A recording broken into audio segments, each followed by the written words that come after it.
9 نقط اساسيه لازم تتاكد انهم مظبوطين في جي اي 4 بعد ما تعمل سيت اب للاكونت بتاعك، لان من غيرهم كانك ما عملتش سيت اب والاكونت بتاعك مش هيسمع الداتا بالشكل المظبوط. بس ثانيه واحده، لو لسه ما عملتش سيت اب لجي اي 4 بالتحديد فده معناه انك ما شفتش الفيديو اللي فات واللي شرحنا فيه طريقه السيت اب خطوه بخطوه، فروح شوفه الاول وبعدين تعالى كمل باقي الفيديو، هتلاقي اللينك تحت في الديسكربشن. ويلا بينا نبدا. النقطه رقم 1 انك تظبط الداتا ريتنشن تايم، وده الوقت اللي بيحتفظ فيه الاكونت بالداتا اللي بيجمعها بشكل تراكمي، يعني نقدر نقول عليه مده صلاحيه كل معلومه بتتخزن في جوجل اناليتكس. وفي الديفولت سيتنج بيكون مظبوط على شهرين. تفتكر ده كفايه؟ اكيد لا. طب تقدر تعدل ده ازاي؟ هنروح على جي 4 ومن ادمن هتختار داتا سيتنج منيو، وبعدين هتختار داتا ريتنشن، غير المده من شهرين ل 14 شهر، وما تنساش تعمل سيف. بس كده. النقطه رقم 2 في التشيك ليست انك تضيف لينكس للانوانتد ريفيرالز. والريفيرال لينكس زي ما احنا عارفين هي الاماكن اللي بيكون جاي منها ترافيك مباشره على الستريم بتاعتك. وفي جي 4 بتقدر تضيف الانوانتد ريفيرالز اللي انت مش حابب تركز عليها او تعتبرها من الريفيرالز الاساسيه ليك، ودي غالبا بتكون الثيرد بارتي دومين واللي بتشمل المواقع المساعده من تولز او سيستم زي البيمنت سيستمز مثلا. وده هيفرق معاك في انك تشوف الداتا بشكل اوضح وانت مركز على المهم بس. طب بنعمل ده ازاي؟ من ادمن هتختار داتا ستريمز، وبعدين تدخل على الستريم اللي بتستخدمه، تختار configure tag settings، اضغط show all، وبعدين على list unwanted referral. في المربع ده هنكتب الدومينز اللي عايز تضيفها في الليست، وممكن تضيف كذا واحد من الاد كونديشن، وفي الاخر هتعمل سيف. وتقدر تراجع الانوانتد ريفيرالز اللي كنت عاملها قبل كده على يونيفرسال اناليتكس عشان تتاكد ان كلها صح، وده عن طريق انك تدخل على التراكنج انفو ومنها هتختار الريفيرالز اكسكلوجن ليست. خد اللي محتاجه كوبي بيست في الانوانتد ريفيرالز لجي 4. النقطه رقم 3 في التشيك ليست انك تظبط السيشن تايم اوت والانجيجد سيشن تايمر. والسيشن تايم اوت هو الوقت اللي من بعد جوجل اناليتكس بينهي السيشن المفتوحه لو فضلت من غير اي تفاعل، ومن بعد الوقت ده اي انتر اكشن هيعمله اليوزر بيتحسب سيشن جديده. وفي الديفولت سيتنج بتكون مظبوطه على 30 دقيقه، فمحتاجين نعدله الوقت يتناسب مع الثلاث حاجات اللي هقولهم. 1 البيهيفير المنتشر من اليوزرز بتوعك على السايت. 2 طبيعه البيزنس بتاعك. وثالث حاجه هو متوسط الوقت اللي اليوزر بتاعك ممكن يحقق فيه الهدف اللي هو اصلا داخل عشانه. اما الانجيجد سيشن تايمر هو اللي فيه بتحدد بعد قد ايه من الوقت جوجل اناليتكس هيعتبر السيشن المفتوحه دي انجيجد سيشن. والديفولت سيتنج بتاعت اي اكونت للانجيجد سيشن تايمر هو 10 ثواني، ومحتاجين برضه نعدله الوقت يتناسب مع طبيعه البيزنس بتاعك، واللي بناء عليها هتحدد بعد قد ايه من الوقت اليوزر هيبتدي يكون انجيجد عنك. فلو مثلا البيزنس بتاعك عباره عن جيمنج ابلكيشن فانت محتاج تقريبا 60 ثانيه على ما اليوزر يكون انجيجد مع اللعبه، لكن لو ويب سايت اخباري 20 ثانيه هيكون وقت مناسب في حاله ان اليوزر هيدخل يشوف خبر محدد ويخرج. المهم بقى نوصل لهم ازاي؟ من ادمن هتختار داتا ستريم، وبعدين تدخل على الستريم اللي بتستخدمه، تختار configure tag settings وتدوس هنا على show all. هتظهر لك باقي الليست، اختار adjust session time out، هتعدلهم للارقام اللي تناسبك، واخر حاجه هتعمل سيف. النقطه رقم 4 في التشيك ليست انك تظبط الكروس دومين ميجرمنت، ودي اللي بتسمح لك تعمل تراكنج لليوزر جيرني كامله من اكتر من دومينز وسب دومينز مختلفين ليهم علاقه بيه. يعني مثلا لو عندك اكونت البيزنس عباره عن دومين لويب سايت عليه كونتنت معين وبرده عنده اي كوميرس ستور بس على سب دومين تاني، وعندك سب دومين ثالث بيتقدم فيه اونلاين سيرفيس، وهنا بتيجي فايده الكروس دومينز، لان من غيرها مش تقدر تشوف اليوزر جيرني كامله في كل الدومينز اللي ليها علاقه بيه، ومن غيرها هتفضل مش شايف غير زاويه واحده بس، وهي الستريم اللي انت ضايفه على الاكونت بشكل اساسي بس. وقبل ما نعرف هنعمل كروس دومين ازاي لازم تعرف ملحوظتين مهمين جدا. الملحوظه الاولى لازم يكون عندك ايدنتيفاير مميز لكل شخص بيدخل عندك على الويب سايت او الاب. خليني اقول لك دلوقتي نبذه مختصره عن اشهر نوعين ايدنتيفاير، وهما اليوزر اي دي والكلاينت اي دي. اول حاجه هو ان الاثنين موجودين في النسخه القديمه والجديده لجوجل اناليتكس. ثانيا الاثنين بيحتاجوا منك شويه خطوات تعملهم قبل ما تقدر تستخدمهم، يعني الاكونت والويب سايت بتاعك مش جاهزين للاستقبال. ثالثا ودي اهم نقطه، وهي ان كل واحد فيهم ليه طريقه مختلفه في تعريف اليوزر، فيلا نعدي عليهم سريعا. الكلاينت اي دي هو قيمه بتتحدد من براوزر والديفايس الاثنين مع بعض، وبتتخزن في الفيرست بارتي كوكيز في كوكي اسمها زي اللي ظاهر قدام، الا لو انت عامل كاستمايزيشن للكوكيز ساعتها اسمها ممكن يختلف. والكلاينت اي دي بيكون موجود مجرد ما اليوزر يبدا سيشن على الويب سايت. تقدر من خلال الجي تي ان تخزن الكلاينت اي دي في كاستم فاريبل، تبعتها مع الكونفيجريشن تاج تحت اليوزر بروبرتي والكلاينت اي دي، بس لازم تعمل كاستم دايمنشن يستقبل القيمه دي في اناليتكس وتحددها يوزر سكوب، وساعتها هتعرف تقراه وتشوفه في الاماكن بتاعتك. اما اليوزر اي دي هو طريقه تعريف بتعتمد بشكل كامل عليك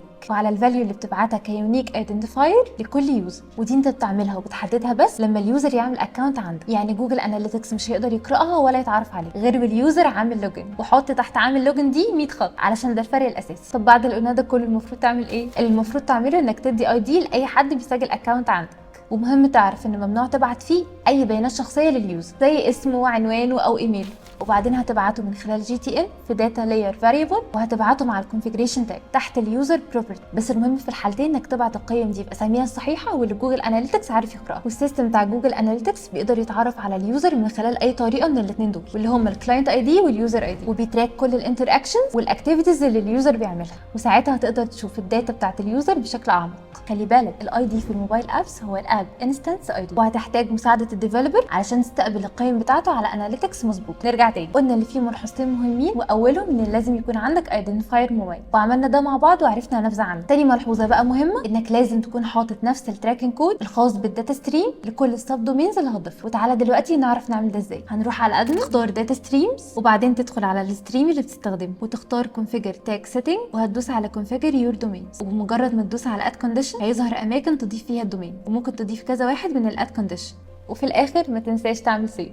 خامس نقطه معانا في التشيك ليست وهي انك تحدد الانترنال ترافيك، يعني انك تفصل الترافيك اللي جاي من التيم عندك عن الترافيك الحقيقيه اللي توصلك من اليوزرز. وفي جي 4 ده بيحصل لما بتعمل اكسكلود لكل الاي بي ادريسز للتيم عندك، فمن الاول ما بيضيفش اي داتا منه، وبالتالي هتكون الداتا اكيوريت. بس خلي بالك من نقطه مهمه، انت مش تقدر تستفيد من الفيتشر دي غير في الحالتين اللي هقولك عليهم دول. الشرط الاول ان كل اجهزه التيم بتاعك تكون متوصله على نفس الشبكه. 2 ان يكون التيم عندك بيستخدم الستاتيك اي بي ادريسز مش اوتوماتيك، والاوتوماتيك هو اللي بيكون موجود في الديفولت سيتنج. وفي عندنا طريقتين نقدر نغير بيهم الاي بي ادريس من اوتوماتيك لستاتيك. اول واحده هي انك تظبط الانترنت سيتنجز لكل جهاز وتحدد الاي بي ادريس بشكل يدوي وثابت. ثاني طريقه هو ان الشركه بتاعتك تشتري من انترنت سيرفيس بروفايدر مجموعه ستاتيك اي بي ادريسز للشبكه بتاعتك، فما يحصلش اي تغيير فيها ولا تضطر تعمل اي تعديل في الاجهزه. وللاسف لو شغلك بيعتمد على فريق بيشتغل عن بعد هتكون نسبه استفادتك من الفيتشر دي ضعيفه جدا. دلوقتي بقى تعال نشوف ازاي بنظبط الانترنال ترافيك في جي 4. من ادمن هتختار داتا ستريمز، كالعاده هتدخل على الستريم اللي بتستخدمه وتختار كونفيجر تاج سيتنجز وتدوس على شو اول. هتظهر لك باقي الليست، اختار ديفاين انترنال ترافيك،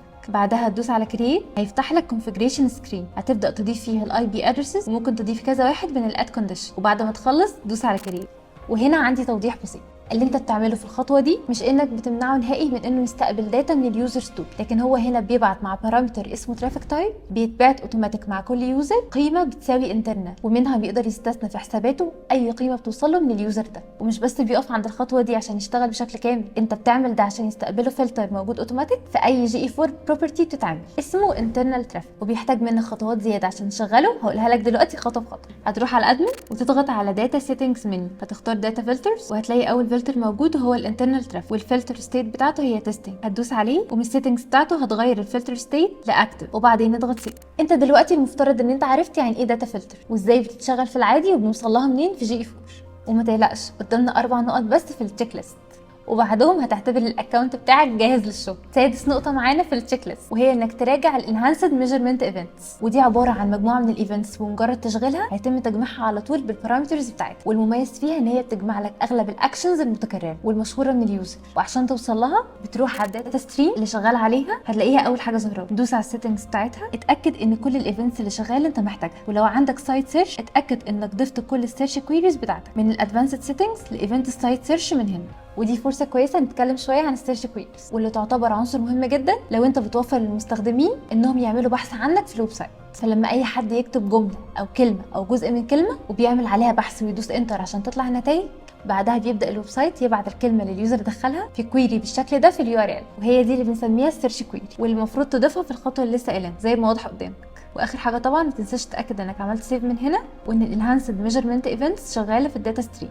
سابع نقطة في التشيك ليست وهي انك تشغل جوجل سيجنال. في الاول خليني اقول لك ان جوجل سيجنال هي واحدة من جوجل برودكتس اللي من خلالها تقدر تعرف على اليوزر طول ما اليوزر عامل ساين ان بجوجل اكونت بتاعه في الاجهزة والبراوزرز دي. وتشغيل جوجل سيجنالز مهم جدا لو كنت عايز تشوف اليوزر جيرني من ديفايسز مختلفة. فمثلا لو اليوزر فتح الويب سايت من خلال اللابتوب الشخصي وقعد يقلب بين صفحاته وبعدين سابه وراح استخدم الموبايل علشان يسجل في فورم على نفس الويب سايت، فرجع فتح اللابتوب واكد الحجز وبعدين دخل تاني على الويب سايت. ففي كل الخطوات دي لو انت اصلا مش مشغل جوجل سيجنالز، جوجل اناليتكس مش هيعرف ان اليوزر اللي على اللابتوب هو نفسه اللي على الموبايل، ولا هيقدر يعرض لك اليوزر جيرني صح، وهيبدا يتعامل ويعرض اللي حصل على انهم 2 يوزرز مختلفين في سيشنز مختلفه. وعشان كده انت محتاج تستخدم جوجل سيجنال. بس في 4 شروط هنا علشان السيجنالز تشتغل بالشكل المظبوط. 1 لازم اليوزر يكون موافق على الادز بيرسوناليزيشن المسؤوله عن تخزين وتطوير كل بيانات اليوزر في الادفرتايزنج كوكيز علشان تطور من الاعلانات بناء عليه. 2 اليوزر لازم يكون عامل ساين ان بالاكونت بتاعه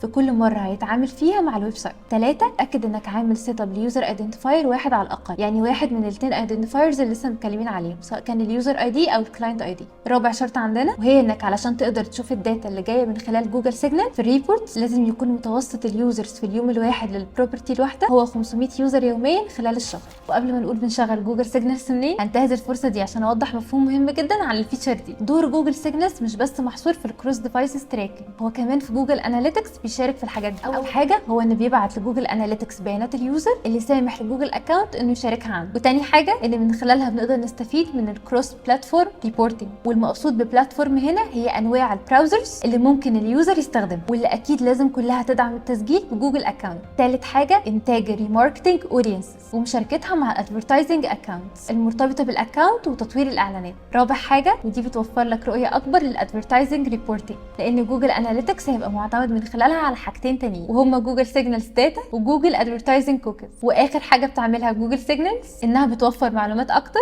عن الديموغرافيكس والانترست لليوزر عشان تقدر توفر بيانات اكتر عنه من خلال الادفرتايزنج كوكيز. اظن كده وضح لك اهميه جوجل سيجنالز. تعالى بقى نشوف بنشغلها منين. هتدخل على ادمن ومن داتا سيتنج هتختار داتا كولكشن، ومن هنا هتلاقي جوجل سيجنالز داتا كولكشن. شغله من التوجل ده، وتقدر كمان تحدد من علامه السيتنج المناطق اللي حابب جوجل سيجنالز تجمع بينها بيانات او لا. وبس كده. تامن نقطه في التشيك ليست وهي انك تشغل اليوزر بروفايدد داتا فيتشر، ودي حاجه ليها علاقه بالداتا برايفسي ومسؤوله عن الداتا شيرنج سيتنج تحديدا بين جوجل برودكتس وبعضها، واللي بمجرد تشغيلها بيضمن لك انه يحافظ على خصوصيه بيانات اليوزر وبيبعتها بشكل مشفر بين جوجل برودكتس، وكمان ما بيستقبلش اي داتا من اي تول تانية مش بتستخدم الفيتشر دي. طبعا تشغيلها مهم عشان تحافظ على الاكونت بتاعك من اي ريستريكشن او انه يستقبل اي داتا من اي جهه بتكسر البرايفسي بوليسيز، كمان تهدد الاكونت بتاعك. وعشان توصل لليوزر بروفايدد داتا فيتشر تمشي على الخطوات دي. من ادمن بار على داتا ستريم هتضغط على كونفيجر تاج سيتنج وتختار allow user provided data capabilities وتتاكد انها شغاله وبتجمع الداتا بشكل اوتوماتيك، وما تنساش تعمل سيف وانت خارج. واخيرا تاسع نقطه في التشيك ليست وهي انك تختار الاتريبيوشن موديل اللي بيمشي مع الادز استراتيجي بتاعتك، ودي مهمه لو بتشتغل على جوجل ادز. وغالبا تعريف الاتريبيوشن موديلنج معروف بالنسبه لك وعدى عليك، بس باختصار هو الموديل اللي بتحسب على اساسه كريدت الكونفرجنس في كل الريبورتس في جوجل اناليتكس، وبتحدد من خلاله مين السورس الكسبان بالنسبه لك وبيحقق لك كونفرجنس اعلى، وبالتالي تاخد قرارات اقرب للصح في الكامبينز اللي بعد كده. طب بنوصل للاتريبيوشن موديل منين؟ كالعاده هنروح على الادمن وهتختار الاتريبيوشن سيتنجز، هتلاقي منيو فيها ريبورتنج اتريبيوشن موديل، واللي هتحدده هنا هو اللي هيطبق على كل الريبورتس في الاكونت. اختار اكتر موديل هيتناسب مع البيزنس والاستراتيجي بتاعتك وهيساعدك تاخد قرار اقرب للصح. ومن نفس المكان ممكن تتاكد ان اللوك باك ويندو اوبشنز متحدد فيهم اكبر نطاق من الايام اللي يساعدك في قراءه الداتا بشكل اعمق. وما تنساش تعمل سيف بعد ما تخلص. ممكن تاخد نفسك دلوقتي وتعتبر الاكونت بتاعك جاهز للاستخدام والشغل. والفيديو الطويل ده خلص لحد هنا، ونتمنى نكون قدرنا نقدم لك الموضوع بابسط طريقه ممكنه. ما تقلقش، كل الاجزاء اللي قلناها وشويه تفاصيل اكتر متجمعين في سيت اب تشيك ليست هتلاقيها في اول كومنت. ولو عندك اي سؤال في اللي قلناه سيب لنا سؤال وهنرد عليك باجابه تفصيليه. نسيت اقول لك في الفيديو اللي جاي هتلاقي كل المعلومات اللي محتاج تعرفها عن الايفنتس في GE4، ما تنساش تتفرج عليه.